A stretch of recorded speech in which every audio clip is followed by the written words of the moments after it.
I think the easiest way to learn a double haul is to start with your hands together and think about what needs to be done through the casting stroke. So your hands are going to start out together. When the rod gets to my shoulder, right about here, or about 2/3 of the way through the casting stroke, my left hand is going to haul. It's going to go down and come right back up. And that's going to happen at the same place the rod is now stopping. The rod's going to progress through the casting stroke, and at the end of the haul, the rod tip is at the end of the casting stroke. The same thing happens coming forward. The rod's going to move about 2/3 of the way through the casting stroke. Right about here, I'm going to haul. My left hand's going to come down and back up, and by the time it's back up, my rod tip is stopping in the front.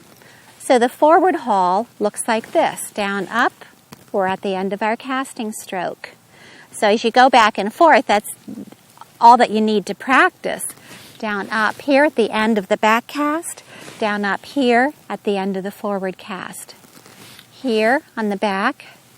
Here on the forward cast. The rod goes 2/3 of the way through the cast, and then haul, and the rod tip stops. 2/3 of the way through the cast, haul, and the rod tip stops.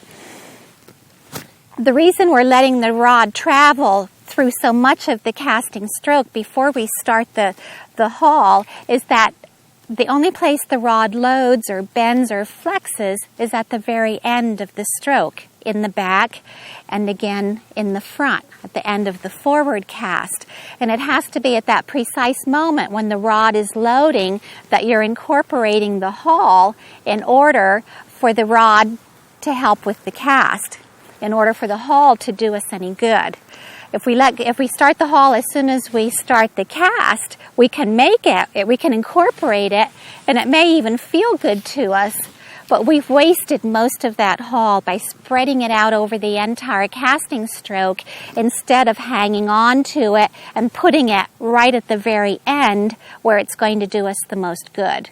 So for the maximum line speed and maximum efficiency, we need to wait until that very last part of the casting stroke in the back and in the front to apply the haul.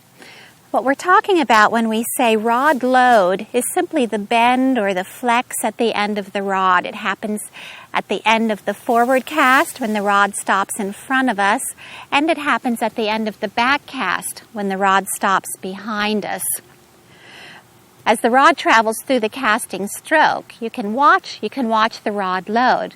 It comes back, we stop the rod, the line goes back behind us, straightens out, and we start forward against that resistance that loads the rod. Through the middle of the cast, the rod goes back to straight. At the end of the forward cast, the line again goes out in front of us, straightens out. We start our back cast against that load or that resistance, and the tip bends. So think about the tip as a diving board. The harder you jump on a diving board, the more bounce you get. Well, in fly fishing and fly casting, the deeper the rod loads, the more line speed you're going to get on the next cast. So it's important to have as much load as you can get out of your fly rod. And that's simply what the haul does. It helps us increase the rod load, which in turn increases the line speed, which in turn helps us turn over those big flies or deal with the wind or make those long casts. I think the best place to practice a haul is right here in the grass. And I also think it helps if you force yourself to stop at each end of the casting stroke long enough to think about what you have to do on the next cast and to get your hands into position for the next cast. It's kind of like rubbing your stomach and patting your head. I think part of the problem is that up until now that the line hand, in my case my left hand, has not played an important part in the cast, and now it's going to be a critical player. And our left hand is going to have to move fast. Our line hand and our rod hand doesn't change anything that it's always done. It's just going to continue to cast the line. It doesn't change tempo, doesn't change position, it doesn't change at all.